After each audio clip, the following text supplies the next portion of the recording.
Maraming tao ang nagsasagawa ng mga panalangin at misa para sa mga namatay na kapamilya. Umaasang matulungan silang mabilis na makaalis sa purgatorio at makapasok sa langit. Ngunit ang katotohanan ay hindi binabanggit ng Biblia ang purgatorio. Ang purgatorio ay bunga ng imahinasyon ng tao at hindi umiiral. Sinasabi sa Hebreo 9:27 at kung paanong itinakda sa mga tao ang mamatay na minsan at pagkatapos nito ay ang paghuhukom. Pagkatapos ng kamatayan ay darating ang judgment. Sa panahong iyon, ang mga nagtiwala sa Diyos at gumawa ng kalooban ng Diyos habang nabubuhay ay papasok sa kaharian ng langit. Ang mga nagkasala habang nabubuhay at hindi sumunod sa kalooban ng Diyos ay mahuhulog sa impyerno.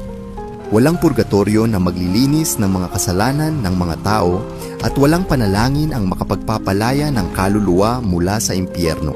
Kung mahal mo ang iyong pamilya, akayin mo silang lumapit sa Diyos at sumunod sa Diyos habang sila ay nabubuhay pa. Sa ganitong paraan, pahihintulutan ng Diyos na muling magsama-sama ang inyong buong pamilya sa langit. Kung nais mong maligtas kasama ng iyong pamilya. Amen.